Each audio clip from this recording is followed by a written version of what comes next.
Thank God. സ്തോത്രം. അറിയുമല്ലോ, രതീഷാണ്. പലരും പലപ്പോഴും പരാതി പോലെ പറയുകയും ചിന്തിക്കുകയും ചെയ്യുന്ന ഒരു കാര്യം എന്താ? എൻ്റെ ജീവിതത്തിൽ എന്നോട് ദൈവം പറഞ്ഞ ഒരു കാര്യം, അല്ലെങ്കിൽ ഞാൻ ആഗ്രഹിച്ച് പ്രാർത്ഥിക്കുന്ന കാര്യം, അത് നിറവേറാത്തതിന് പിന്നിൽ എൻ്റെ എന്തോ കുറവുകളാണ്. അല്ലെങ്കിൽ ദൈവം എന്നോട് പറഞ്ഞ ആ വാക്ക് നിറവേറ്റിയെടുക്കുന്നതിന് വേണ്ടി ഞാൻ ചെയ്യുവാനുള്ള ചില കാര്യങ്ങൾ എനിക്ക് ചെയ്യുവാൻ കഴിഞ്ഞില്ല. അല്ലേ? അങ്ങനെയല്ലേ നമ്മൾ പലപ്പോഴും ചിന്തിക്കുന്നതും കേൾക്കുന്നതും? അങ്ങനെയാണ് നിങ്ങളുടെ ചിന്തയെങ്കിൽ, അല്ലെങ്കിൽ അങ്ങനെ ചിന്തിക്കുന്നവരായി നിങ്ങൾ എന്നെ കേൾക്കുന്നുവെങ്കിൽ, 4 വർഷങ്ങൾക്ക് മുമ്പ് നമ്മുടെ പ്രധാനമന്ത്രി ഒരു തീരുമാനമെടുത്തു. ഒരു രാത്രി 8 മണിക്ക് അദ്ദേഹം അത് പ്രാബല്യത്തിൽ വരുത്തി. അത് തന്നെ നോട്ട് നിരോധനം. അതുവരെ വിലയുള്ളതായിരുന്ന നോട്ടുകൾ വിലയില്ലാത്തതായി മാറി. വിലയില്ലാത്തതായി മാറി എന്ന് മാത്രമല്ല, അത് കൈവശം വയ്ക്കുന്നത് കുറ്റകരമായി മാറി. അതിന് തൊട്ട് മുൻപ് വരെ അതുപോലുള്ള നോട്ടുകൾ കയ്യിലുണ്ടെങ്കിൽ വീട്ടിലെത്താൻ പറ്റും സന്തോഷമായി. അതിനുശേഷം നിരോധനം പ്രാബല്യത്തിൽ വന്നതിന് ശേഷം നോട്ട് കയ്യിലുണ്ടെങ്കിൽ ജയിലിൽ പോകേണ്ടി വരും. എനിക്ക് ഒട്ടും ഇഷ്ടപ്പെട്ടില്ല, അന്നും ഇന്നും. അന്ന് നിരോധിക്കപ്പെട്ടതിൽ ഒരു നോട്ട് എൻ്റെ കയ്യിലുണ്ടായിരുന്നു. അയ്യോ, പിന്നെ ബാങ്കിൽ പോകണം, അത് മാറിയെടുക്കണം. എന്ത് മോശം കാര്യമാണ് അല്ലേ? എനിക്കിഷ്ടപ്പെട്ടില്ല, അംഗീകരിക്കാൻ പറ്റിയില്ല. അതുകൊണ്ട് ഞാൻ അംഗീകരിക്കാത്തത് കൊണ്ട്, എനിക്ക് ഇഷ്ടപ്പെടാത്തത് കൊണ്ട് എൻ്റെ കയ്യിലിരുന്ന നോട്ടിന് വല്ല വിലയുണ്ടോ? ഇല്ല. ഒരു 2 ആഴ്ച കൂടെ കഴിഞ്ഞപ്പോൾ എനിക്കത് മനസ്സിലായി. പോയി ക്യൂ നിന്ന് അതിനെ മാറ്റി വാങ്ങി. കാരണം എൻ്റെ തീരുമാനമോ എൻ്റെ അംഗീകാരമോ ഒന്നും പ്രധാനമന്ത്രിയുടെ നിയമം പ്രാബല്യത്തിൽ വരുവാൻ കാരണമേ അല്ല. ഞാൻ എന്ത് വിചാരിച്ചാലും, ഈ ഇന്ത്യക്കകത്തുള്ള പൗരന്മാർ എന്ത് വിചാരിച്ചാലും എന്ത് ചിന്തിച്ചാലും അതൊന്നും പ്രധാനമന്ത്രിയുടെ തീരുമാനത്തെ മറികടക്കുവാൻ കഴിയുന്നതല്ല. അതിനപ്പുറമുള്ള കാര്യങ്ങൾ രാഷ്ട്രീയമാണ്. ഞാൻ അങ്ങോട്ടൊന്നും പോകില്ല, നോട്ട് നിരോധനത്തിൽ തന്നെ നിന്നാൽ മതി. അപ്പോൾ ഒരു പ്രധാനമന്ത്രി ഒരു രാത്രി എടുത്ത തീരുമാനം എനിക്ക് അംഗീകരിക്കുവാൻ പറ്റിയില്ലെങ്കിലും അത് പ്രാബല്യത്തിൽ വന്നു, ആ നിയമം എനിക്കും ബാധകമായി തീർന്നുവെങ്കിൽ ചോദ്യം ഇതാണ് നിങ്ങളോട് തന്നെ. സർവശക്തനായ ദൈവം ഒരു കാര്യം തീരുമാനിച്ചു, ആ കാര്യം നിങ്ങളോട് അറിയിച്ചു. ഒരുപക്ഷെ ദൈവം നേരിട്ട് അറിയിച്ചു. പ്രാർത്ഥിക്കുമ്പോൾ, വചനം ധ്യാനിക്കുമ്പോൾ, അല്ലെങ്കിൽ ഒരു മെസ്സേജ് കേൾക്കുമ്പോൾ, പ്രൈസർ ഫാമിലിക്കൊപ്പം നിങ്ങളായിരിക്കുമ്പോൾ നിങ്ങൾ കേൾക്കുന്നത് പോലെ ദൈവത്തിൻ്റെ ശബ്ദം അവൻ്റെ പ്രവാചകനിലൂടെ നിങ്ങൾ കേട്ടു. നിങ്ങൾക്ക് അത് വേണ്ടതുപോലെ മനസ്സിലാക്കുവാനോ, നിങ്ങൾക്ക് അതിനു വേണ്ടി ചെയ്യണമെന്ന് ലോകം പഠിപ്പിച്ചു തരുന്ന കാര്യങ്ങൾ ചെയ്ത് അത് പ്രാപിച്ചെടുക്കുവാനോ കഴിയാതായാൽ അത് നിങ്ങളുടെ ജീവിതത്തിൽ സംഭവിക്കാതിരിക്കുമെന്ന് നിങ്ങൾ ചിന്തിക്കുന്നുണ്ടോ? പ്രിയരെ, നിങ്ങൾ എന്തു ചെയ്താലും ചെയ്തില്ലെങ്കിലും ദൈവം ഒരു കാര്യം തീരുമാനിച്ചിട്ടുണ്ടെങ്കിൽ നിങ്ങളെ അനുഗ്രഹിക്കണമെന്ന്, നിങ്ങൾ ഇന്നായിരിക്കുന്ന ഈ അവസ്ഥയിൽ നിന്ന് നിങ്ങളെ പുറത്തു കൊണ്ടുവരണമെന്ന്, നിങ്ങളുടെ ജീവിതത്തിൽ ഒരു മാറ്റം ഉണ്ടാകണമെന്ന്, ഈ കണ്ണുനീരിൻ്റെ അനുഭവം മാറണമെന്ന്, ഈ ഇല്ലായ്മകൾക്കൊരു അറുതി ഉണ്ടാകണമെന്ന് എൻ്റെ അപ്പൻ തീരുമാനിച്ചിട്ടുണ്ടെങ്കിൽ, സ്വർഗത്തിലെ അപ്പനെ കുറിച്ച് അവൻ തീരുമാനിച്ചിട്ടുണ്ടെങ്കിൽ അത് അങ്ങനെ തന്നെ സംഭവിക്കും. ആര് തലകുത്തി മറിഞ്ഞാലും, അയ്യോ, ആര് പുസ്തകം എഴുതി വെച്ച് കണക്ക് കൂട്ടി കണക്ക് കുറച്ച് വായിച്ചാലും അതിനൊരു മാറ്റം വരത്തില്ല. കാരണം അവൻ സുപ്രീം പവർ, സർവാധികാരമുള്ളവനാണ്. സർവശക്തനായ ദൈവം, അവൻ്റെ വാക്ക് അങ്ങനെ തന്നെ സംഭവിക്കും. ഭൂമിയുടെ ഇഷ്ടം നോക്കിയിട്ടല്ല ദൈവം പറഞ്ഞത് വെളിച്ചം ഉണ്ടാകട്ടെ. തൻ്റെ അധികാരത്തെ മുൻനിർത്തി ദൈവം പറഞ്ഞു വെളിച്ചം ഉണ്ടാകട്ടെ. ദൈവത്തിൻ്റെ വാക്കുകൾക്ക് ശക്തിയുണ്ട്. നീ എങ്ങനെ ആയിരിക്കുന്നു, നീ എന്ത് ചെയ്യാൻ പോകുന്നു, എന്ത് പറയാൻ പോകുന്നു, അതൊന്നും വിഷയമല്ല. ആമേൻ. ഇതേക്കുറിച്ചാണ് ഇന്ന് പകൽ ദൈവകൃപയിൽ ആശ്രയിച്ച് ചിന്തിക്കുവാനായി പോകുന്നത്. പല തെറ്റിദ്ധാരണകളും നിങ്ങളുടെ ഉള്ളിൽ ഇങ്ങനെ നിറഞ്ഞു വന്നു. എനിക്ക് നല്ലതുപോലെ അറിയാം. കൂടെ വന്നാട്ടെ, ആ തെറ്റിദ്ധാരണകളെല്ലാം ഞാൻ മാറ്റിത്തരാം. അപ്പോൾ നിങ്ങളുടെ കഴിവ് കൊണ്ടല്ലാതെ ദൈവത്തിൻ്റെ പ്രാപ്തി കൊണ്ട് ചിലത് പ്രാപിക്കുവാൻ പോകുക. സ്തോത്രം, താങ്ക് ഗോഡ്. അത് തന്നെ ദൂത തിരിച്ചറിയുന്നവർ ഏറ്റെടുത്ത് പ്രാർത്ഥിക്കുക. ഞാൻ അത് ചെയ്തു, ഞാൻ അങ്ങനെ ചെയ്തു, ഇങ്ങനെ ചെയ്തു. ആ ചെയ്തുകൊണ്ടല്ലാതെ ദൈവത്തിൻ്റെ പ്രാപ്തി കൊണ്ട്, ദൈവം പറഞ്ഞത് നിവർത്തിക്കുവാൻ അവൻ ശക്തനായതുകൊണ്ട് എന്നെ കേൾക്കുന്ന ചിലരുടെ ജീവിതത്തിൽ ഇന്ന് നിങ്ങൾ കേട്ട ചിലത് നിവർത്തിക്കുവാൻ പോകുക യേശുവിൻ നാമത്തിൽ. അപ്പോൾ ഒരു വാക്യം നിങ്ങളുടെ ശ്രദ്ധയ്ക്കായി ഞാൻ വായിക്കാം. ഉൽപ്പത്തി പുസ്തകം 15-ാം അധ്യായം 4-ാമത്തെ വാക്യം. അവിടെ ഇങ്ങനെ രേഖപ്പെടുത്തിയിരിക്കുന്നു: അവൻ നിന്റെ അവകാശിയാകയില്ല, നിന്റെ ഉദരത്തിൽ നിന്ന് പുറപ്പെടുന്നവൻ തന്നെ നിന്റെ അവകാശിയാകും എന്ന് അവന് യഹോവയുടെ അരുളപ്പാടുണ്ടായി. ഈ അവൻ ആരാണെന്ന് എന്നെ കേൾക്കുന്ന നിങ്ങൾക്ക് എല്ലാവർക്കും നല്ലതുപോലെ അറിയാം. ആരാണ്? അബ്രഹാം. അബ്രഹാമിനോട് ദൈവം ഒരിക്കൽ ഒരു കാര്യം പറഞ്ഞു. തുടക്കം ശ്രദ്ധിക്കുക. ദൈവത്തിൽ നിന്നുള്ള ഒരു കാര്യം അബ്രഹാം കേട്ടു. ഈ കേട്ടു എന്ന് പറയുമ്പോൾ രണ്ട് ധ്വനി അതിനകത്തുണ്ട്. ഒന്ന് നമ്മുടെ കാതുകൊണ്ട് കേട്ടു, ഞാൻ നിങ്ങളോടൊരു കാര്യം പറഞ്ഞു, നിങ്ങൾ കേട്ടു. ഇനി രണ്ടാമത്തെ ധ്വനി, ഞാൻ പറയുന്ന ഒരു കാര്യം നിങ്ങൾ കേട്ടു, അനുസരിച്ചു, അതിനും കേട്ടു എന്നൊരു ധ്വനിയുണ്ട്. ആ രണ്ടാമത്തെ കേട്ടു അല്ല കേട്ടോ, ഒന്നാമത്തെ കേട്ടുവാ. കേട്ടു സഹോദര, നിന്റെ രോഗം ഇന്ന് സൗഖ്യമാകുവാൻ പോകുക. കേട്ടെ, ആ കേൾവി അവിടെ നിൽക്കട്ടെ. അതങ്ങനെ സംഭവിക്കും ദൂത. ഇത് നീ സൗഖ്യമാകുവാൻ പോവുക. ഓ താങ്ക് ഗോഡ്. അപ്പോൾ അബ്രഹാം കേട്ടു. കേട്ടതുകൊണ്ട് തനിക്കത് ആവശ്യമുണ്ടായിരുന്നത് കൊണ്ട് അബ്രഹാം ദൈവത്തിൻ്റെ പിന്നാലെ ഇറങ്ങിത്തിരിച്ചു. എന്നെ കേൾക്കുന്ന നിങ്ങളിൽ പലരും ഇറങ്ങിത്തിരിച്ചതുപോലെ. എന്ന് വെച്ചാൽ നിങ്ങൾ അബ്രഹാമിനെ പോലെ വീട് വിട്ട് ഓടിയെന്നോ ദേശം വിട്ട് ഓടിയെന്നോ അല്ല. നിങ്ങൾ പ്രാർത്ഥനയ്ക്കായി ഇറങ്ങി. ദൈവത്തിനൊപ്പം നിങ്ങളൊരു ജീവിതം ആരംഭിച്ചു. എങ്ങനെ? പ്രാർത്ഥനയിലൂടെ. നിങ്ങൾ വിശ്വസിച്ചു, പ്രാർത്ഥിച്ചു, അല്ലേ? തലമുറകളായിരിക്കുന്ന ആ സ്ഥാനത്ത് ഒത്തിരി കരഞ്ഞു, ഒത്തിരി നിരാശപ്പെട്ടു. ഇനി ആ പേരിനൊരു ക്രിസ്ത്യാനിയായിരുന്നാൽ പോരാ, പേരിനൊരു വിശ്വാസിയായിരുന്നാൽ പോരാ, ലോകപ്രകാരം ജീവിച്ചാൽ പോരാ, എനിക്ക് എൻ്റെ തലമുറകളെ തിരികെ വേണം. അതുകൊണ്ട് അത് ചെയ്തു തരുവാൻ കഴിവുള്ള ദൈവത്തോടൊപ്പം ഞാൻ നിൽക്കും. അങ്ങനെ ദൈവത്തോടൊപ്പം ചേർന്ന് നിന്ന് പ്രാർത്ഥിച്ചു.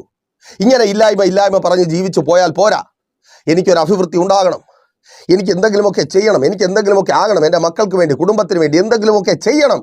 ആഗ്രഹം കൊണ്ട് ദൈവത്തിൻ്റെ അടുക്കലേക്ക് വന്നു. കുടുംബത്തിനകത്ത് പ്രശ്നമാണ് എന്ന് നിരാശ, വേദന, കണ്ണുനീർ. അയ്യോ, ഈ വഴക്ക് പിടിച്ച മറ്റുള്ളവർ പറഞ്ഞ് പരിഹസിക്കുന്ന ഒരു ജീവിതം വേണ്ട, ഇതിനൊരു മാറ്റം വേണം. ദൈവത്തിൻ്റെ അടുക്കലേക്ക് വന്നു. ഇങ്ങനെ പല പല കാര്യങ്ങൾക്ക് പരിഹാരം ദൈവം തരാമെന്ന് പറഞ്ഞ് നിങ്ങൾ കേട്ടതുകൊണ്ട്, നിങ്ങളത് കേട്ടു. ആമേൻ. കേട്ടു, അത് സത്യമാണ്. നിങ്ങളത് കേട്ടതുകൊണ്ട് നിങ്ങൾ ദൈവത്തിൻ്റെ അടുക്കിലേക്ക് വന്നു. അപ്പോൾ അബ്രഹാം കേട്ടു, ദൈവത്തിൻ്റെ അടുക്കിലേക്ക് വന്നു. അപ്പോൾ അബ്രഹാം അത് പ്രാപിച്ചു എന്ന് നിങ്ങളുടെ ഉള്ളിൽ ഇപ്പോൾ ബോധ്യമുണ്ട്. അത് സത്യമാണ്. അവിടെയാണ് നമ്മുടെ ഉള്ളിൽ വരുന്ന അടുത്ത ചിന്ത. ഓ, അബ്രഹാമിനെയൊക്കെ സമ്മതിക്കണം, എന്നതാടാ ജീവിക്കുന്നെങ്കിൽ അവരെയൊക്കെ പോലെ ജീവിക്കണം. എങ്ങനെ ദൈവത്തെ പ്രസാദിപ്പിച്ചു, എങ്ങനെ! യോയോയോ, പ്രസംഗങ്ങളൊക്കെ കേട്ടാൽ അബ്രഹാമൊക്കെ ദൈവത്തിനെക്കാളും ഉയരെ ഇരിക്കുന്നവരായിട്ട് പലപ്പോഴും നമുക്ക് ചിന്ത വരാറുണ്ട്. നമ്മളെ കൊണ്ടൊന്നും പറ്റത്തില്ലെന്നേ. ഈ അബ്രഹാമിൻ്റെയൊക്കെ ജീവിതം നമ്മെക്കൊണ്ട് പറ്റുമെന്ന് ബോധ്യപ്പെടുത്തുവാൻ വേണ്ടി ഈ വേദപുസ്തകത്തിനകത്ത് എഴുതി വെച്ചേ. അല്ലാതെ കർത്താവായ യേശു ക്രിസ്തു മുഖാന്തരം നമുക്ക് പാപമോചനവും പിതാവായ ദൈവത്തിൻ്റെ മക്കളായി നാം മാറുന്ന ആ സുവിശേഷത്തിൻ്റെ കാതൽ മാത്രം മതി ഒരു മനുഷ്യന് ദൈവത്തോട് ചേർന്ന് നിൽക്കുവാൻ, നിത്യത ഉറപ്പായി എന്ന് വിശ്വസിക്കുവാനും ആ ദൈവസ്നേഹത്തിൽ ജീവിക്കുവാനും. ഇത്രമാത്രം എഴുതി കൂട്ടിയത് എന്തിനാ? നിനക്കും പറ്റും, എന്നെ കേൾക്കുന്ന പ്രിയരെ, നിങ്ങൾക്കും പറ്റുമെന്ന് നിങ്ങൾക്ക് ബോധ്യം വരുവാൻ വേണ്ടിയേ. എന്നാൽ പിശാച് ഇതിനെയൊക്കെ എടുത്തു കാട്ടി നമുക്ക് പറ്റത്തില്ല എന്ന് ചിന്തിക്കുന്ന അളവിൽ ഇതിനെ ട്വിസ്റ്റ് ചെയ്തു. ഈ സംഭവങ്ങളെ വഴിതിരിച്ചു വിട്ടു. അയ്യോ, ഒന്നും പറയണ്ട, നിങ്ങൾക്ക് തന്നെ അറിയാമല്ലോ. അപ്പോൾ നോക്കിയേ, അബ്രഹാമിനോട് ദൈവം എന്താ പറയുന്നത്? 12-ാം അധ്യായം 1-ാമത്തെ വാക്യത്തിൽ അബ്രഹാമിനോട് ദൈവം പറഞ്ഞു, നീ നിന്റെ പിതൃഭവനത്തെയും ചാർച്ചക്കാരെയും സ്വന്തം ദേശത്തെയും വിട്ട് എന്നോടൊപ്പം വരിക. ശ്രദ്ധിക്കുക, പിതൃഭവനം എന്ന് പറഞ്ഞാൽ അപ്പൻ്റെ ഭവനം വിട്ടു, സ്വന്തം ദേശത്തെ വിട്ടു. ഇനി ചാർച്ചക്കാരെ വിട്ടോ. 11-ാം അധ്യായം 31-ാമത്തെ വാക്യം വായിക്കുമ്പോൾ, ഉൽപ്പത്തി പുസ്തകമാണ്, അവിടെ ഹാരാന്റെ മകനായ ലോത്ത്, അബ്രഹാമിന്റെ പൗത്രൻ, അവനെയും കൂടെ കൂട്ടി. കർത്താവ് പറഞ്ഞു വിടാൻ. ഇവൻ വിട്ടോ? വിട്ടില്ല.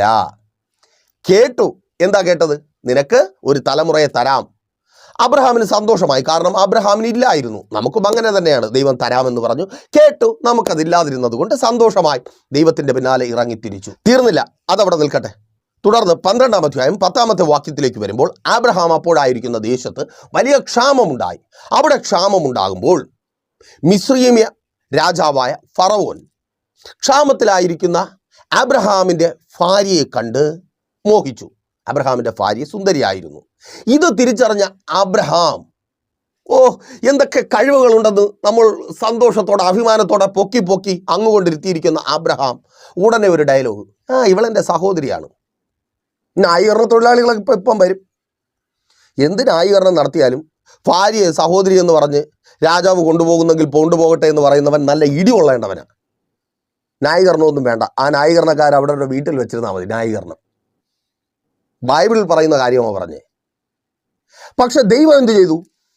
ആമേൻ. 12-ാം അധ്യായം 17-ാമത്തെ വാക്യം വായിക്കുമ്പോൾ, സാറാ നിമിത്തം ഫറവോനെ ബാധിച്ചു. കാരണം എന്താണെന്ന് അറിയാമോ? അതൊരു ദൂത. സാറായിൽ നിന്ന് പുറത്തു വരുവാനുള്ളത് മിസ്രയീമ്യ സന്തതിയല്ല, വാഗ്ദത്ത സന്തതിയാ. നിന്നോടുള്ള ദൂത് തന്നെ, നിന്നിൽ നിന്ന് പുറത്തു വരുവാനുള്ളത് ദൈവം വാഗ്ദത്തമായി തന്നതാ. ശത്രു അതിന് വിരോധമായി നിന്നെ എവിടെയൊക്കെ തള്ളിക്കളഞ്ഞാലും, നിന്നെ എവിടെയൊക്കെ മാറ്റിവിട്ടാലും, നിന്റെ യാത്രയിൽ എത്ര തന്നെ വഴിതിരിച്ചു വിട്ടാലും അത് നിന്നിൽ നിന്ന് തന്നെ പുറത്തു വരും. ദൈവം പറഞ്ഞതല്ലാതെ മറ്റൊന്ന് നിന്നിൽ നിന്ന് പുറത്തു വരുവാൻ എൻ്റെ ദൈവം അനുവദിക്കത്തില്ല. സഹോദര സഹോദരി, ദൈവം നിന്നോട് പറഞ്ഞതല്ലാതെ നിന്നിൽ നിന്ന് മറ്റൊന്ന് പുറത്തു വരുവാൻ എൻ്റെ ദൈവം അനുവദിക്കത്തില്ല. ആര് തള്ളിക്കളഞ്ഞാലും, സ്തോത്രം, നീ എവിടെ ആയിപ്പോയാലും, ഏത് ഫറവോന്റെ കയ്യിലായിപ്പോയാലും, ഫറവോനിൽ നിന്നുള്ളതല്ല ദൈവത്തിൽ നിന്നുള്ളത് തന്നെ നിന്റെ ജീവിതത്തിൽ പുറത്തു വരേണ്ടതുള്ളത് കൊണ്ട് ഫറവോനെ ദൈവം ബാധിക്കും. ആ ജോലി സ്ഥലത്ത് നിനക്ക് വിരോധമായി എഴുന്നു നിൽക്കുന്ന ഫറവോനെ ദൈവം ബാധിക്കും. ആ കുടുംബ ജീവിതത്തിനകത്ത് നിനക്ക് വിരോധമായി എഴുന്നു നിൽക്കുന്ന ഫറവോനെ, ശത്രുവിന്റെ ഇഷ്ടം നിന്റെ ജീവിതത്തിൽ നിന്ന് പുറത്തു വരുവാൻ ശത്രു ആഗ്രഹിക്കുന്നു. അതല്ല, കേൾക്ക്, നിന്നോട് പറഞ്ഞ വാഗ്ദത്തം നിന്റെ ജീവിതത്തിൽ നിന്ന് പുറത്തു വരുവാൻ അവനെ ബാധിക്കും. ആമേൻ. മാതാവേ, പിതാവേ, നിങ്ങളുടെ തലമുറകളിൽ നിന്ന് ദൈവം പറഞ്ഞ വാഗ്ദത്തം പുറത്തു വരുവാൻ ആ ഫറവോനെ, മദ്യമെന്ന ഫറവോനെ, കൂട്ടുകെട്ടെന്ന ഫറവോനെ ദൈവം ബാധിക്കും. ആ കടമെന്ന സ്തോത്രം ഫറവോനെ ദൈവം ബാധിക്കും. അവൻ എഴുന്നേറ്റ് നടക്കത്തില്ല, പിന്നെയല്ലേ. ആമേൻ. അപ്പോ ആരെന്ത് ചെയ്യുന്നു? അയ്യോ, എനിക്ക് വാഗ്ദത്തം ഉണ്ടായിരുന്നു, അവരൊക്കെ എനിക്കൊപ്പം നിന്നിരുന്നെങ്കിൽ, എനിക്കൊപ്പം പ്രാർത്ഥിച്ചിരുന്നെങ്കിൽ, എൻ്റെ മക്കൾ എനിക്കൊപ്പം പ്രാർത്ഥിച്ചിരുന്നെങ്കിൽ, എൻ്റെ ഭർത്താവ് എനിക്കൊപ്പം പ്രാർത്ഥിച്ചിരുന്നെങ്കിൽ, എൻ്റെ പള്ളിക്കാരെയോ അയ്യോ അവരൊക്കെ പ്രാർത്ഥിച്ചിരുന്നെങ്കിൽ എനിക്ക് കിട്ടിയേനെ. ആരെ പ്രാർത്ഥിച്ചില്ലെങ്കിലും, ആര് നിന്നെ താൽക്കാലികമായി അവരുടെ ആവശ്യങ്ങൾക്കായി വിട്ടുകളഞ്ഞാലും, താങ്ക് ഗോഡ്, നിന്റെ കയ്യിൽ നിന്ന് അവർ പ്രതീക്ഷിക്കുന്നത് കിട്ടാത്തത് കൊണ്ടും അവരുടെ ആവശ്യങ്ങൾ നേടിയെടുക്കുന്നതിന് വേണ്ടി നിന്നെ വിറ്റുകളഞ്ഞാലും, അങ്ങനെ വിൽക്കപ്പെട്ട ഞാനിങ്ങനെ ആയിപ്പോയത് കൊണ്ട് എനിക്കിപ്പം ആരുമില്ല, എനിക്ക് വേണ്ടി പ്രാർത്ഥിക്കുവാൻ ആരുമില്ല, ഉപവസിക്കുവാൻ ആരുമില്ല, ഭാരത്തോടെ ആയിരിക്കുന്നു. കേൾക്ക്, നിന്നിൽ നിന്ന് പുറത്തു വരേണ്ടത് ദൈവം പറഞ്ഞ വാഗ്ദത്തമാണ്. ആ വാഗ്ദത്തം ചെയ്തവൻ വിശ്വസ്തൻ, വാക്ക് മാറാത്തവൻ, അത് പുറത്തു കൊണ്ടുവരുവാൻ അവന് കഴിയും. അബ്രഹാം മാറിയാലും ദൈവം മാറത്തില്ല. ആമേൻ. അപ്പോൾ അബ്രഹാമിൻ്റെ രണ്ടാമത്തെ ക്വാളിറ്റിയാണ് നമ്മൾ ചിന്തിച്ചത്. തുടർന്നും നാം ചിന്തിക്കുമ്പോൾ അബ്രഹാമും സാറയും കൂടെ ചേർന്ന് ഹാഗറിനെ അബ്രഹാമിൻ്റെ ജീവിതത്തിലേക്ക് കൊണ്ടുവരിക. ഉദ്ദേശം ഒന്ന് മാത്രമേ ഉള്ളൂ, വാഗ്ദത്ത സന്തതിയെ ജനിപ്പിക്കണം. എന്നിട്ട് ജനിച്ചോ നോക്കി. എന്നിട്ട് എന്താ സംഭവിക്കുന്നത്? വാഗ്ദത്തം വചനം പറയുന്നു, ഇസഹാക്ക് അത് ചിരിയാണ്, പകരം കാട്ടുകഴുത ജനിച്ചു. വാഗ്ദത്തം ജനിക്കേണ്ട സ്ഥാനത്ത് കാട്ടുകഴുത ജനിച്ചു. ഒരു 24 വർഷത്തെ ചരിത്രം ഉൽപ്പത്തി പുസ്തകം 12-ാം അധ്യായം മുതൽ ഏകദേശം 21-ാം അധ്യായം വരെ അബ്രഹാമിൻ്റെതായി കാണുവാൻ കഴിയും. നിങ്ങൾ കേൾക്കുകയും, എങ്ങനെ? നിങ്ങളുടെ ജീവിതത്തിൽ നിങ്ങൾ ദൈവത്തിൽ നിന്ന് കേട്ടത് അല്ലെങ്കിൽ നിങ്ങൾ പ്രാർത്ഥിക്കുന്ന വിഷയം നിങ്ങൾക്ക് കിട്ടാതിരിക്കുവാനുള്ള കാരണമായി കേൾക്കുകയും ചെയ്യുന്ന ഒന്നാമത്തെ കാരണം എന്താ? ഞായറാഴ്ച പള്ളിയിൽ വരാൻ പറ്റിയില്ല, പള്ളിയിൽ പോകണം. ചിലർ വിചാരിക്കുന്നത് പോലെ സഭാരാധന ഉപേക്ഷയായി വിചാരിക്കരുത്. എബ്രായ ലേഖനം 10-ാം അധ്യായം 24-ാമത്തെ വാക്യം. അതിന് മാറ്റമില്ല. ഇവിടുത്തെ കോണ്ടസ്റ്റ് അതല്ല. അപ്പോ നീ ഞായറാഴ്ച പള്ളിയിൽ വരാത്തത് കൊണ്ടാണ് കിട്ടാത്തത്. ആ ഉപവാസത്തിൽ പങ്കെടുക്കാത്തത് കൊണ്ടാണ്, അന്ന് അങ്ങനെ ഉപവസിക്കാത്തത് കൊണ്ടാണ്. പിന്നെ നമ്മൾ ബ്രാക്കറ്റിനകത്തിട്ടേക്കുന്ന കുറേ കാര്യങ്ങളുണ്ട്. അത് നീ അത് ചെയ്തു, ഇത് ചെയ്തില്ല, അത് നോക്കി, ഇത് നോക്കി, അത് നോക്കിയില്ല, ഇത് നോക്കി, ഇത് കൊടുത്തില്ല, അത് കൊടുക്കാൻ നിനക്ക് കഴിഞ്ഞില്ല, പിശാച് നിന്നെ ബന്ധിച്ചു, അതുകൊണ്ട് നിനക്ക് ദൈവം തരാമെന്ന് പറഞ്ഞാൽ തരത്തില്ല. അല്ലേ? നിങ്ങൾ കുറവുകളെന്ന് വിചാരിച്ച് നിങ്ങളുടെ വിടുതലിന് തടസ്സമായി നിങ്ങളുടെ ജീവിതത്തിൽ ഉണ്ടെന്ന് വിചാരിക്കുന്ന ഏതെങ്കിലും കുറവുകൾ അബ്രഹാമിന്റെ ജീവിതത്തിൽ ഉണ്ടായിരുന്നതിനേക്കാൾ വലുതാണോ? നിങ്ങൾ ചിന്തിക്കും. പറയുന്നവരോട് പോയി പണി നോക്കാൻ പറ. അബ്രഹാമിന്റെ ജീവിതത്തിൽ വന്ന കുറവിനേക്കാൾ വലിയൊരു കുറവ് നിങ്ങളുടെ ജീവിതത്തിലുണ്ടോ? ഇല്ലെന്നേ. നിങ്ങളൊക്കെ ബെറ്ററാ. സ്തോത്രം. അബ്രഹാമിനെയും ദാവീദിനെയൊക്കെ വെച്ച് നോക്കുമ്പോൾ നിങ്ങളൊക്കെ ബെറ്ററാ. അതാ നിങ്ങൾ അറിയുവാനുള്ളത്. അവർ അനുഗ്രഹിക്കപ്പെട്ടുവെങ്കിൽ നിങ്ങൾ അനുഗ്രഹിക്കപ്പെടുവാൻ ഇരട്ടി യോഗ്യരാണ്. നിങ്ങളാണ് അർഹർ, നിങ്ങളാണ് യോഗ്യർ. എന്നിട്ട് നമ്മൾ പറയും അബ്രഹാമാണ് കിടിലൻ. കാരണം എന്താ? അബ്രഹാമിന്റെ ജീവിതത്തിൽ വാഗ്ദത്തം നിറവേറി. അത് തന്നെയാണ് എനിക്ക് പറയുവാനുള്ളത്. 100-ാമത്തെ വയസ്സിൽ അബ്രഹാമിന്റെ ജീവിതത്തിൽ വാഗ്ദത്തം നിറവേറി. അബ്രഹാം അനുസരണക്കേട് കാട്ടി ചാർച്ചക്കാരെ വിടുവാൻ പറഞ്ഞു, ചാർച്ചക്കാരെ വിട്ടില്ല. ആകാത്ത വഴികളിൽ നടന്നു. ഭാര്യയെ മറ്റൊരു സ്ഥാനത്ത് ഉപേക്ഷിക്കുവാൻ പദ്ധതി ഒരുക്കി. 1 അല്ല 2 തവണ വാഗ്ദത്തത്തെ സ്വയമായി ജനിപ്പിക്കുവാൻ ശ്രമിച്ചു. ചെയ്യുവാൻ പാടില്ലാത്തത് ചെയ്തു. അബ്രഹാം എങ്ങനെയൊക്കെ ആ വാഗ്ദത്തം തൻ്റെ ജീവിതത്തിൽ നിറവേറാതിരിക്കുമെന്ന് പ്രാക്ടീസ് ചെയ്തുകൊണ്ടേയിരുന്നു. ഞാൻ പറയും അങ്ങനെയാ. എങ്ങനെയൊക്കെ എൻ്റെ ജീവിതത്തിൽ ഇത് നിറവേറാതിരിക്കാൻ എനിക്ക് എന്തൊക്കെ ചെയ്യുവാൻ കഴിയും എന്ന് പ്രാക്ടീസ് ചെയ്തുകൊണ്ടേയിരുന്ന അബ്രഹാം. എന്നാൽ അബ്രഹാം കേട്ട വാക്ക് ദൈവത്തിൽ നിന്നുള്ളതായതുകൊണ്ട്, അബ്രഹാമിൻ്റെ വാഗ്ദത്തം ദൈവത്തിൽ നിന്നുള്ളതായതുകൊണ്ട്, അബ്രഹാമിൻ്റെ കഴിവ് നോക്കിയിട്ടല്ല, ദൈവം തൻ്റെ പരമാധികാരത്താൽ അതിനെ നിവർത്തിച്ചു. അബ്രഹാമിന് ഈസഹാക്ക് എന്ന വാഗ്ദത്ത സന്തതി ജനിച്ചു. നിങ്ങളുടെ കഴിവ് നോക്കിയിട്ടല്ല, നിങ്ങളുടെ പ്രവൃത്തി നോക്കിയിട്ടല്ല, എൻ്റെ ദൈവം ശക്തനായതുകൊണ്ട്, അവൻ സർവശക്തനായതുകൊണ്ട്. അതേ നിങ്ങളോട് പറഞ്ഞത് അങ്ങനെ തന്നെ സഹോദര. ആ ജോലി സ്ഥലത്ത് നിന്റെ വാഗ്ദത്തം നിവർത്തിക്കും. ഓ യെസ്, യേശുവിൻ നാമത്തിൽ നിന്റെ തലമുറകളുടെ മേൽ എൻ്റെ കർത്താവ് പറഞ്ഞ വാഗ്ദത്തം നിവർത്തിക്കും. സഹോദരി, നിന്റെ കുടുംബ ജീവിതത്തിൽ ദൈവം പറഞ്ഞ വാഗ്ദത്തം നിവർത്തിക്കും. ഓ ആമേൻ. നിങ്ങൾ വിശ്വസിച്ചാലും വിശ്വസിച്ചില്ലെങ്കിലും വിശുദ്ധ വേദപുസ്തകം അത് പറയുന്നു. ദൈവം സർവശക്തനാണ്, അവൻ പരമാധികാരിയാണ്. അബ്രഹാമിനെ നോക്കി അയ്യോ അവൻ പറഞ്ഞാൽ കേട്ടില്ല, അതുകൊണ്ട് എൻ്റെ വാക്ക് പോട്ടെ എന്ന് പറഞ്ഞ് പോകുന്നവനല്ല. അത് ലോകത്തിലെ വാക്കാ. ദൈവത്തിൻ്റെ വാക്ക് അങ്ങനെയല്ല. അവൻ പറഞ്ഞിട്ടുണ്ടെങ്കിൽ അതങ്ങനെ തന്നെ. അവനിൽ ഉവ്വ് അബ്രഹാമേ നിനക്ക് ഞാൻ സന്തതിയെ തരും. അബ്രഹാം വേണ്ട വേണ്ട എന്ന് പറഞ്ഞാൽ ഓടിച്ചിട്ട് പിടിച്ചവന് കൊടുക്കും. നിങ്ങളോട് ദൈവം വല്ലതും പറഞ്ഞിട്ടുണ്ടെങ്കിൽ, നിങ്ങൾ കേട്ടിട്ടുണ്ടെങ്കിൽ, എന്താ തെളിവെന്നോ കേട്ടിട്ടുള്ളതിന്? അത് തന്നെയാ കേട്ടുകൊണ്ടിരിക്കുന്നത്. ആമേൻ. ദൈവത്തിൻ്റെ ശബ്ദമാണ് നിങ്ങൾ കേട്ടുകൊണ്ടിരിക്കുന്നത്.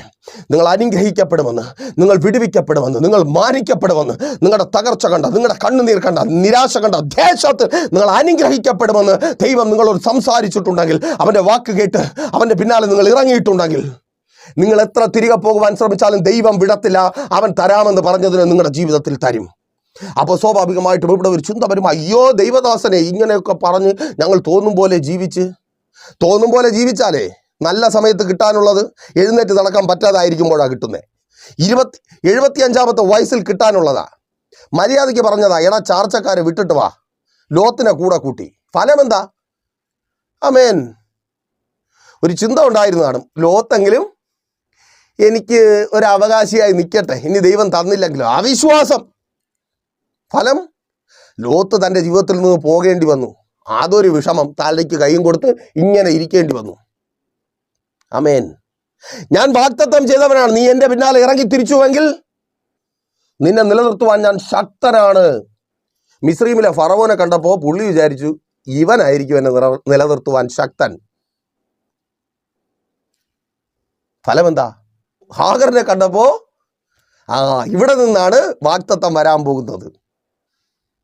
ഫലമെന്താ? വർഷങ്ങൾ ഓടിപ്പോയി. കേട്ടനുസരിച്ചാൽ പറയുന്ന സമയത്ത് നിങ്ങളത് പ്രാപിക്കും. ഇല്ലെങ്കിലും നിങ്ങൾക്കത് കിട്ടും. പല്ലില്ലാത്ത സമയത്ത് ഇറച്ചി കിട്ടുന്ന അയ്യോ അതുപോലൊരു സങ്കടം. എന്താ? നല്ല സമയത്ത് കിട്ടണമെങ്കിൽ, നിങ്ങൾ ആഗ്രഹിക്കുകയും നിങ്ങൾ ആവശ്യപ്പെടുകയും ചെയ്യുന്ന സമയത്ത്, യെസ്, സങ്കീർത്തനം 1-ാം അധ്യായത്തിൽ പറയുന്നത് പോലെ തക്ക കാലത്ത് ആവശ്യമുള്ള സമയത്ത് ലഭിക്കണമെങ്കിൽ അവൻ്റെ വാക്ക് കേട്ട് അനുസരിച്ച് അവൻ എന്താണോ പറയുന്നത് അത് കടുവിട തെറ്റാതെ മുൻപോട്ട് പോകുക. അപ്പോൾ നിങ്ങൾക്ക് പിന്നെ സംശയം വരും, ദൈവദാസനെ അങ്ങനെ ഇത്രയും പറഞ്ഞത് എന്തിനാ? ഇത്രയും പറഞ്ഞത് നിങ്ങളൊരു കാര്യം മനസ്സിലാക്കുവാൻ വേണ്ടിയാ. ഈ ലോകത്തിൽ ഏവനെങ്കിലും ഒരുത്താൻ പറയുന്നത് പോലെയല്ല എൻ്റെ ദൈവം. അവനൊരു വാക്ക് പറഞ്ഞിട്ടുണ്ടെങ്കിൽ അത് അങ്ങനെ തന്നെയാ. നിങ്ങൾ വിചാരിച്ചാലും, നിങ്ങളെ പഠിപ്പിക്കുന്നവർ വിചാരിച്ചാലും അതിനൊരു മാറ്റവും വരത്തില്ല. അതേ ദൈവം നിങ്ങളോട് പറഞ്ഞത് അങ്ങനെ തന്നെ സംഭവിക്കും. അത് വെയിറ്റ് ചെയ്ത് വർഷങ്ങൾ കഴിഞ്ഞ് പ്രാപിക്കുവാനല്ല പ്രൈസർ ഫാമിലിക്കൊപ്പം നിങ്ങളായിരിക്കുന്നത്. എത്രയും വേഗത്തിൽ പ്രാപിക്കുവാൻ, അവൻ്റെ ഇഷ്ടം ചെയ്യുവാൻ, അബ്രഹാം ആകുവാനല്ല, നമ്മുടെ കർത്താവ് യേശു ക്രിസ്തു ആകുവാൻ നിങ്ങളെ കർത്താവ് സഹായിക്കട്ടെ. 3-ാമത്തെ ദിവസമാണ് ഉയർത്തെ. 25 ദിവസമൊന്നും വേണ്ട, 3-ാമത്തെ ദിവസം. ഒരു വെള്ളി. 3 ദിവസം എന്നൊക്കെ ചുമ്മാ പറയുന്നതാ. അയ്യോ, ഒറ്റ ദിവസമേ അകത്തിരിക്കാൻ കർത്താവ് സമ്മതിച്ചുള്ളൂ. കർത്താവ് സമ്മതിക്കത്തില്ലെന്നേ. ഇഷ്ടം ചെയ്തവനെ എങ്ങനെയാണ് കർത്താവ് വിടുന്നേ? നിങ്ങൾ ഇഷ്ടം ചെയ്യാൻ തയ്യാറാണോ? കർത്താവ് വിടത്തില്ല. വാഗ്ദത്തം നിങ്ങളിൽ നിവർത്തിക്കും. അപ്പോൾ മെസ്സേജ് നിങ്ങൾക്ക് അനുഗ്രഹമായെന്ന് കരുതുന്നു. അനുഗ്രഹമായെങ്കിൽ എന്ത് ചെയ്യും? നിങ്ങൾ അറിയുന്ന ഒത്തിരി പേരിലേക്ക് ഈ മെസ്സേജ് ഷെയർ ചെയ്യുക. അതുപോലെ തന്നെ നിങ്ങളൊരു പ്രാർത്ഥന വിഷയമായി ഭാരത്തോടെ ആയിരിക്കുന്നുവെങ്കിൽ ധൈര്യമായി പ്രൈസർ ഫാമിലിയിലേക്ക് കോൺടാക്ട് ചെയ്യുക. നിങ്ങളുടെ കുറവുകളൊക്കെ കുത്തി കാണിച്ചു, നിങ്ങളെ ഊപ്പാട് വരുത്തി കരയിപ്പിച്ചു അയ്യോ അങ്ങനെ ഒന്നും ആക്കാൻ ഞങ്ങൾക്ക് താല്പര്യമില്ല. കാരണം നിങ്ങൾ എത്രയൊക്കെ ചെയ്താലും, നിങ്ങൾ എന്തൊക്കെ ചെയ്തു കൂട്ടിയാലും അതിലും വലിയത് ചെയ്ത പുള്ളിക്കാരൊക്കെ നമ്മുടെ മുമ്പിൽ മഹാന്മാരായി വിശുദ്ധ വേദപുസ്തകത്തിൽ രേഖപ്പെടുത്തപ്പെട്ടിട്ടുണ്ട്. കാരണം ദൈവത്തിൻ്റെ ശക്തിയിലും ദൈവത്തിൻ്റെ പരമാധികാരത്തിലുമാണ് ഞങ്ങൾ വിശ്വസിക്കുന്നത്. ആ ദൈവം നിങ്ങളുടെ ജീവിതത്തിലും ചെയ്യും. ദൈവം ആഗ്രഹിക്കുന്നത് നിങ്ങളുടെ ജീവിതത്തിൽ നിന്ന് പുറത്തു വരും. അപ്പോൾ കോൺടാക്ട് ചെയ്യാൻ മടിക്കേണ്ട. നിങ്ങൾക്ക് മുമ്പിൽ വിടുതലുണ്ട്. വിടുതലിലേക്ക് നിങ്ങളെ നടത്തുവാൻ പ്രൈസർ ഫാമിലി. അപ്പോൾ കണ്ണടച്ചു. ഞങ്ങളുടെ വിശ്വസ്ത കർത്താവേ, നല്ല ദൈവമേ, അനുഗ്രഹീതമായ നല്ല പകൽക്കാലം മടിച്ച് തളർന്ന് കഴിവുകേടുകളെ കുറവുകളെ ചിന്തിച്ച് ഭാരപ്പെട്ടായിരുന്നവർ ഇപ്പോൾ മുതൽ പുതുശക്തിയോടെ പ്രാർത്ഥിച്ചു തുടങ്ങട്ടെ. വേഗത്തിൽ അവരുടെ വാഗ്ദത്തം വേഗത്തിൽ അവരിലേക്ക് വന്നു ചേരട്ടെ. ഓ താങ്ക് യു ലോർഡ്. അവർ കേട്ട നിരാശപ്പെടുത്തുന്ന വാക്കുകൾ ഇനിയില്ല, ഇനി കിട്ടത്തില്ല എന്ന് പറഞ്ഞ സ്ഥാനത്ത് അവരത് പ്രാപിക്കട്ടെ. ആ ജോലി സ്ഥലത്ത് അവർ പ്രാപിക്കട്ടെ. യേശുവിൻ നാമത്തിൽ അതങ്ങനെ സംഭവിക്കട്ടെ. ജോലിക്ക് വിരോധമായി വാദിച്ചു വെല്ലുവിളിക്കുന്ന സകല പോരുകളും പോരാട്ടങ്ങളും യേശുവിൻ നാമത്തിൽ അഴിഞ്ഞു മാറട്ടെ. ദൈവത്തിന്റെ വാഗ്ദത്തം അവിടെ നിവർത്തിക്കപ്പെടട്ടെ. ശത്രു സ്തോത്രം, എൻ്റെ ഇഷ്ടമെന്ന് വാദിക്കുമ്പോൾ ദൈവത്തിന്റെ ഇഷ്ടം, യെസ് സഹോദര സഹോദരി, ആ തൊഴിൽ മേഖല മുഖാന്തരമുള്ള നിന്റെ ഉയർച്ച തന്നെ അതങ്ങനെ സംഭവിക്കുന്ന കൃപയ്ക്കായി പുതിയ ജോലികൾ ലഭിക്കട്ടെ. ജോലിയില്ലാതെ ഭാരപ്പെടുന്നവർക്ക് ജോലികൾ ലഭിക്കട്ടെ. ജോലി സ്ഥലത്തെ പ്രതികൂലങ്ങൾ മാറട്ടെ. ലഭിക്കേണ്ട നന്മകൾ ലഭിക്കട്ടെ. സാമ്പത്തിക ബാധ്യതകൾ മാറട്ടെ. കടം മാറട്ടെ. ജപ്തി നോട്ടീസുകൾ മാറിപ്പോകട്ടെ. പലിശക്കടങ്ങളിൽ നിന്നവർ പുറത്തു വരട്ടെ. കൊടുത്തു തീർക്കുവാൻ വഴികൾ തുറക്കപ്പെടട്ടെ. സമൃദ്ധി ഉണ്ടാകട്ടെ. സകല ഇല്ലായ്മകളും ദാരിദ്ര്യങ്ങളും മാറട്ടെ. ഒഴിഞ്ഞ അക്കൗണ്ടുകൾ, ഒഴിഞ്ഞ പേഴ്സുകൾ, ശൂന്യമാക്കപ്പെട്ട കരങ്ങൾ നിറയട്ടെ. യേശുവിൻ നാമത്തിൽ അതങ്ങനെ സംഭവിക്കട്ടെ. സകലത്തെ നിറയ്ക്കേണ്ടതിനായി സ്വർഗങ്ങളിൽ കയറിയ നസ്രനായ യേശുവിൻ നാമത്തിൽ അതങ്ങനെ സംഭവിക്കട്ടെ. നിറവുണ്ടാകട്ടെ. ആരോഗ്യമുണ്ടാകട്ടെ. രോഗികൾ ഇപ്പോൾ സൗഖ്യമാകട്ടെ. കാൽവരിയിൽ ചിന്തപ്പെട്ട രക്തത്താൽ ഇപ്പോൾ സൗഖ്യം. യെസ്, വിട്ടുമാറാത്ത വർഷങ്ങളായി നീണ്ടു നിൽക്കുന്ന രോഗം സൗഖ്യമാകട്ടെ. സ്തോത്രം. തലമുറകൾ അനുഗ്രഹിക്കപ്പെട്ട ഉദരഫലം ലബാനോനിലെ ദേവദാരു പോലെ വളരട്ടെ. ദേശം ഇവരുടെ തലമുറകൾ മുഖാന്തരം അറിയപ്പെടട്ടെ. യെസ്, ആമേൻ. യെസ്, യേശുവിൻ നാമത്തിൽ അവരുടെ ഭാവി ജീവിതങ്ങൾ അനുഗ്രഹമായി തീരട്ടെ. വിവാഹ ബന്ധങ്ങൾക്ക് മേലുള്ള തടസ്സങ്ങൾ മാറട്ടെ. ഒറ്റയ്ക്കായിരിക്കുന്നത് നന്നല്ല എന്ന് തിരിച്ചറിഞ്ഞ കർത്താവ് ചേർത്ത് വച്ചതിനെ തകർത്ത് കളയുവാൻ ശത്രു ഒരുക്കുന്ന പദ്ധതികൾ യേശുവിൻ നാമത്തിൽ തകർക്കപ്പെടട്ടെ. ഇവരുടെ അത്ഭുതത്തിന്റെ ദിവസമായി മാറട്ടെ. ഭവനങ്ങളുടെ പണികൾ പൂർത്തീകരിക്കപ്പെടട്ടെ. ഭവനങ്ങൾ വാങ്ങട്ടെ. ഇന്ന് പുതിയ കാൽവയ്പ്പുകൾ ഉണ്ടാകട്ടെ. പണികൾ തുടങ്ങട്ടെ. വസ്തു കച്ചവടങ്ങൾ നടക്കട്ടെ. വാങ്ങലുകൾ നടക്കട്ടെ. ലഭിക്കേണ്ട നന്മകളെ തടഞ്ഞു വയ്ക്കുന്ന സകല വെല്ലുവിളിയും യേശുവിൻ നാമത്തിൽ വിട്ടുമാറട്ടെ. ശുശ്രൂഷകൾ അനുഗ്രഹമായി മാറട്ടെ. പിതാവിന്റെ പുത്രന്റെ പരിശുദ്ധാത്മാവിന്റെ നാമത്തിൽ ഈ ജനത്തെ ഞങ്ങൾ അനുഗ്രഹിച്ചു പ്രാർത്ഥിക്കുന്നു. അനുഗ്രഹമാക്കി പരിപാലിക്കും. ഇതുവരുടെ അത്ഭുതത്തിന്റെ ദിവസമായി മാറട്ടെ. ഈ പകൽ മുഴുവൻ എൻ്റെ അപ്പച്ചാ അങ്ങ് ഇവരോട് കൂടിയിരിക്കണമേ. വലിയ സാക്ഷ്യത്തിനായി ഒരുക്കണമേ. യേശുവിൻ നാമത്തിൽ തന്നെ ആമേൻ. അപ്പോൾ മറക്കാതെ നിങ്ങളുടെ വിലയേറിയ അഭിപ്രായങ്ങളും നിർദ്ദേശങ്ങളും ഞങ്ങളെ അറിയിക്കുമല്ലോ. നാളെ പകലും ദൈവം അനുവദിച്ചാൽ.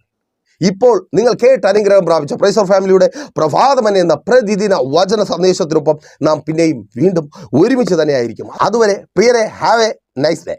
പ്രൈസർ ഫാമിലി ഗ്ലോബൽ മിനിസ്ട്രിയുടെ വിശുദ്ധ സഭാരാധന എല്ലാ ഞായറാഴ്ചയും രാവിലെ 10 മണി മുതലും എല്ലാ വെള്ളിയാഴ്ചകളിലും ഉപവാസവും ഓൺലൈൻ മധ്യസ്ഥ പ്രാർത്ഥനയും രാവിലെ 11 മണി മുതലും ഞങ്ങൾ നിങ്ങൾക്കായി ലൈവിൽ പ്രാർത്ഥിക്കുന്നു. നിങ്ങളുടെ പ്രാർത്ഥനാ വിഷയങ്ങൾ കമന്റ് ചെയ്യുക. പ്രൈസർ ഫാമിലി ഗ്ലോബൽ എന്ന നമ്മുടെ യൂട്യൂബ് ചാനലിലൂടെ നിങ്ങൾ ലോകത്തിന്റെ ഏത് ഭാഗത്തായിരുന്നാലും ഞങ്ങൾക്കൊപ്പം ചേർന്ന് പ്രാർത്ഥിക്കുവാനും ആരാധിക്കുവാനും അവസരമുണ്ട്. നേരിട്ട് ആരാധനയിൽ പങ്കെടുക്കുവാനും വിടുതൽ പ്രാപിക്കുവാനും ആഗ്രഹിക്കുന്നവർ ഞായറാഴ്ച രാവിലെ കാർഷിക കോളേജിനടുത്ത് കാക്കാമുല ചാമ്പവിളയിലെ പ്രൈസർ ഫാമിലി വർഷിപ്പ് സെന്ററിലേക്കും നിങ്ങളുടേതായ ഒരു വിഷയത്തിനു വേണ്ടി പ്രാർത്ഥിക്കുവാനും കൗൺസിലിംഗിനുമായി സ്ക്രീനിൽ കാണുന്ന നമ്പറിൽ കോൺടാക്ട് ചെയ്യുക.